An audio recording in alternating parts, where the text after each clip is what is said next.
ఈ లోకం పుట్టకముందే కులం లేదు, మతం లేదు, ధనం లేదు, అధికారం లేదు.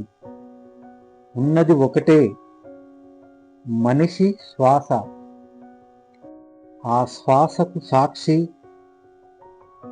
ఆ శ్వాసకు కాపలదారు, అదే శివుడు. శివుడు రాజుల దేవుడు కాదు మిత్రమా. శివుడు పేదల దేవుడు కాదు. శివుడు ఒక వర్గానికి చెందినవాడు కాదు. శివుడు మనిషితనానికి నిలబడ్డవాడు. కైలాసంలో కూర్చొని లోకాన్ని చూస్తూ శివుడు ఒకటే అడిగాడు, ఈ లోకంలో మనిషికి మనిషి విలువ ఉందా? అక్కడే శివుడి కన్ను తడిచింది మిత్రమా. ఎందుకంటే మనిషే మనిషిని తక్కువ చేసుకుంటున్నాడు. పేరు చూసి గౌరవం, పొజిషన్ చూసి నమస్కారం, ధనము చూసి స్నేహం. కానీ మనిషి హృదయం చూసేవాళ్ళు ఎవరు? అప్పుడే శివుడు చెప్పాడు, నీవు ఎవడివో కాదు, నీవు ఎంత గొప్పవాడివో కాదు,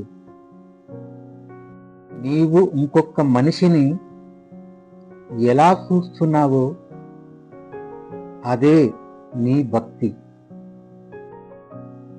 అందుకే శివుడు బూడిద పూసుకున్నాడు మిత్రమా. అహంకారానికి అంతిమ గుర్తు చూపించడానికి. అందుకే పామును ధరిస్తాడు, భయాన్ని అదుపులో పెట్టమని చెప్పడానికి. అందుకే మౌనంగా ఉంటాడు, అనవసర మాటలు లోకాన్ని కలుస్తాయన్న సత్యం చెప్పడానికి. ఈ సమాజానికి శివుడిచ్చిన పెద్ద పాఠం ఏంటంటే, గౌరవం దేవాలయంలో కాదు, మన ప్రవర్తనలో ఉంటుంది. భక్తి శబ్దంలో కాదు, సహనంలో ఉంటుంది. శివుడికి అభిషేకం చేయాలంటే నీ ఎదురున్న మనిషిని చిన్నచూపు చూడొద్దు మిత్రమా.